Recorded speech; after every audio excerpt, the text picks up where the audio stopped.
झुकी आयो शहर में व्यापारी, इस व्यापारी को प्यास लगी है।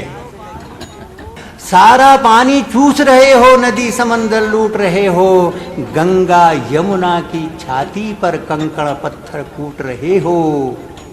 उफ, तुम्हारी ये खुदगर्जी चलेगी कब तक ये मन मर्जी? जिस दिन डोलेगी ये धरती, सर से निकलेगी सब मस्ती है।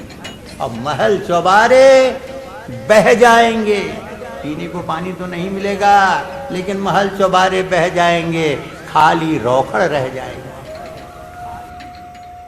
नाला खुला हुआ है, वो नहाने धोने का पानी, बाथरूम का पानी यहाँ पर है। यहाँ पर भी है नाला खुला खुदा, पूरा गंदे रहता है। वो गंदा पानी है क्या? गंदे तो कीचड़ कीचड़ सब।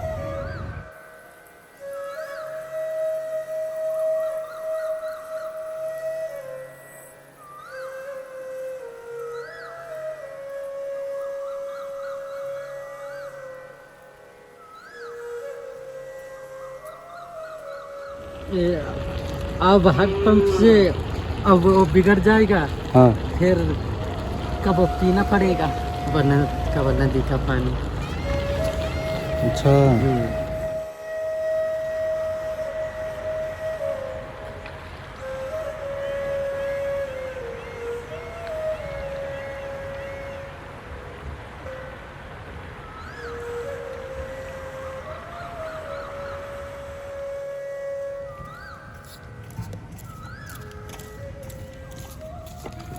पीने का है?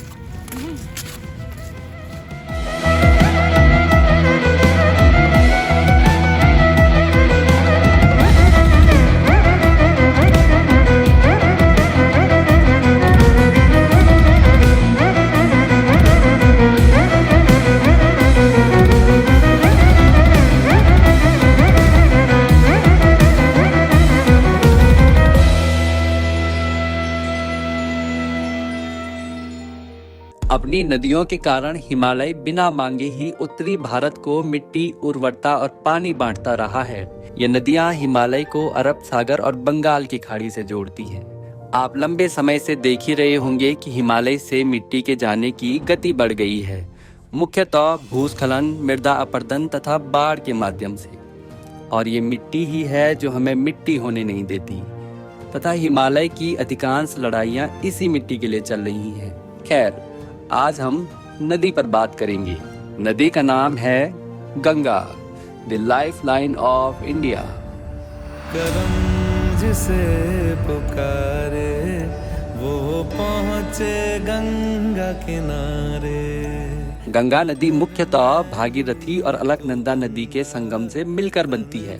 अब इन दोनों नदियों के बहाव और वेग में अंतर होने के कारण यहाँ की लोक संस्कृति में इन्हें सास और बहू कहा जाता है। चमोली जिले के अंतर्गत 3880 मीटर की ऊंचाई पर स्थित है सतोपंथ और भागीरथी खरग ग्लेशियर। इन दोनों के संगम से अलकनंदा नदी का उद्गम होता है।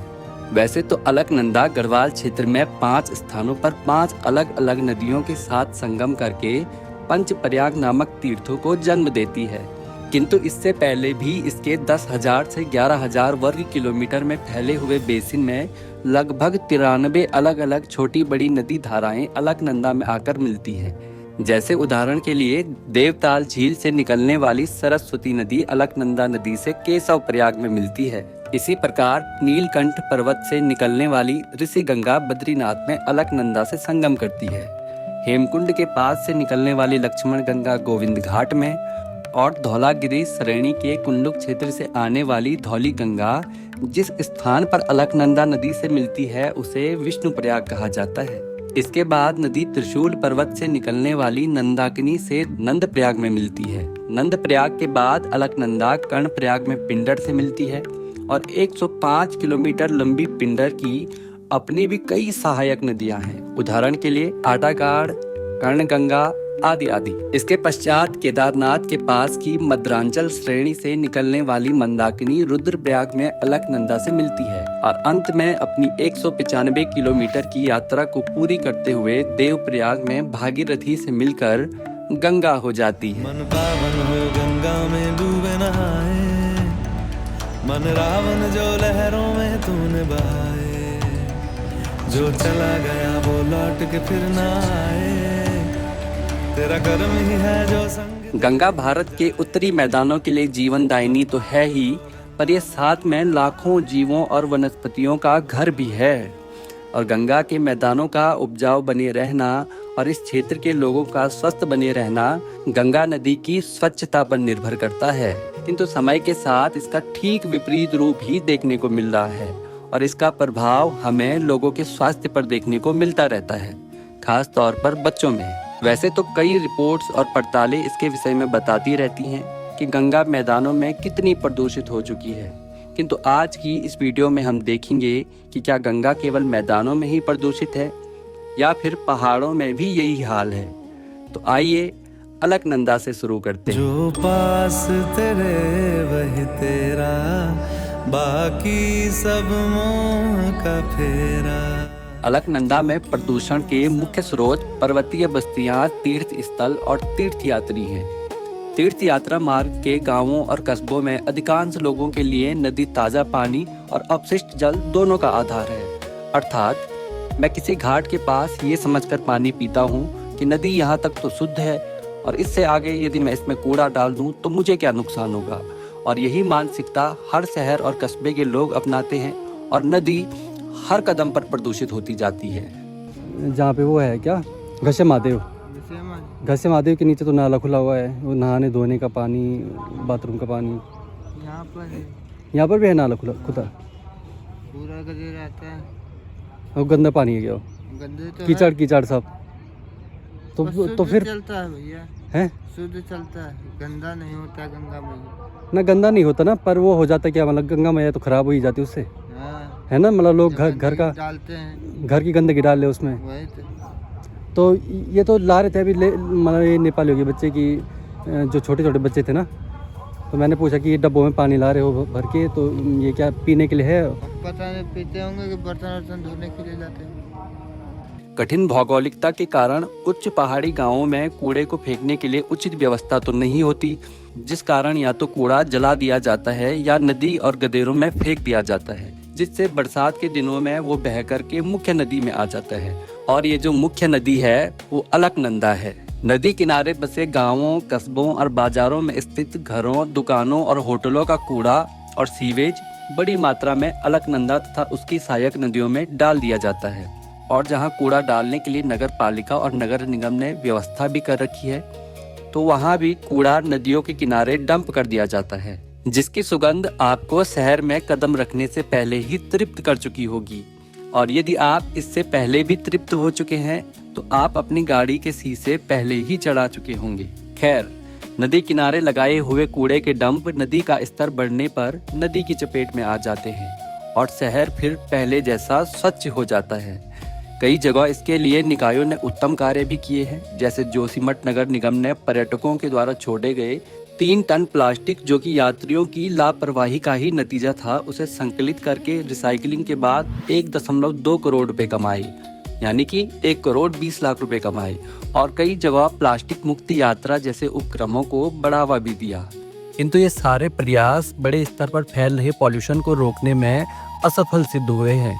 प्लास्टिक की तरह ही अनट्रीटेड सीवेज का पानी भी नदी में छोड़ा जाना अलकनंदा नदी की पारिस्थितिकी पर प्रतिकूल प्रभाव डाल रहा है, जिसमें मुख्यतः होटलों, मंदिरों, लोगों के घरों से आने वाला नहाने, कपड़ा धोने और बाथरूम का पानी होता है, जिसमें कई ऐसे केमिकल मौजूद होते हैं जो स्वच्छ जल में BOD बढ़ा सकते हैं, यानी कि ऑक्सीजन की कमी कर सकते हैं, जिससे उस नदी के पानी पर निर्भर जीव जंतु और वनस्पति प्रभावित हो सकते हैं। अब सीवेज की समस्या से निपटने के लिए केंद्र सरकार ने नमामि गंगे के तहत अलकनंदा के किनारे कुछ स्थानों पर STP यानी कि सीवेज ट्रीटमेंट प्लांट लगवाए, जैसे श्रीनगर, बद्रीनाथ आदि स्थानों पर। परंतु इनमें भी समय समय पर लीकेज की समस्याएं देखने को मिलती रहती हैं। हर साल अलकनंदा बेसिन में मौजूद तीर्थों जैसे पंचप्रयाग, पंचबद्री और पंच केदार के दर्शनों के लिए यात्रा के मौसम में क्षेत्र की मूल जनसंख्या की तुलना में तीर्थ यात्रियों की तादाद काफ़ी ज़्यादा हो जाती है।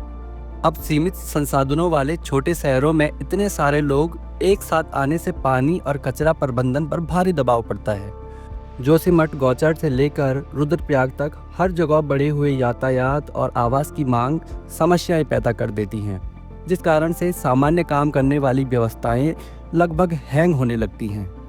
और उतनी दूर से पहाड़ों में आने पर भी लोगों को गंगा जल कम और सीवेज का पानी ज़्यादा मिलता है। भगवा चोला तन पे जो तू ओढ़े, हर चोला तो जाएगा पीछे छोड़े। आने वाले समय में उत्तराखंड के 7 कस्बों में 225 करोड़ के एसटीपी प्लांट लगाए जाने हैं। केंद्र सरकार नमामि गंगे के अंतर्गत पानी की तरफ पैसा बहा रही है, ठीक उसी प्रकार जैसे एसटीपी प्लांट पानी की तरफ सीवेज बहा रहे हैं।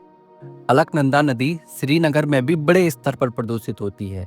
यूँ तो श्रीनगर नर्सरी रोड के पास एक एसटीपी प्लांट है, किंतु वहाँ नगर के कई हिस्सों का सीवेज मलजल नहीं पहुँच पाता। तो अब आप कहेंगे फिर जाता कहाँ है? अलकनंदा नदी में। देखिए, गर्मियों के महीनों में यानी कि जनवरी फरवरी से लेकर मई जून के बीच 5-6 महीनों के दौरान धारी देवी के पास स्थित जीवीके डैम द्वारा पूरा पानी रोक दिया जाता है।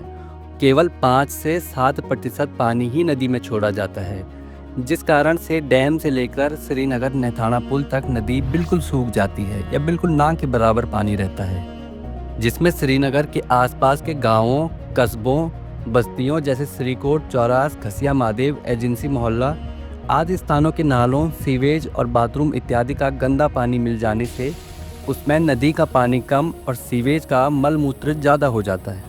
इस कारण स्थानीय लोगों को कई समस्याओं का सामना करना पड़ता है, जिससे डायरिया, दस्त, पेचिश, डेंगू, मलेरिया जैसी बीमारियों का खतरा कई गुना बढ़ जाता है।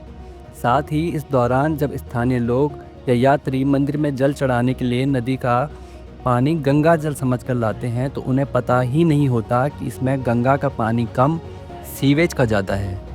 इन सब चीज़ों से केवल और केवल आम लोगों की आस्था के साथ खिलवाड़ हो रहा है।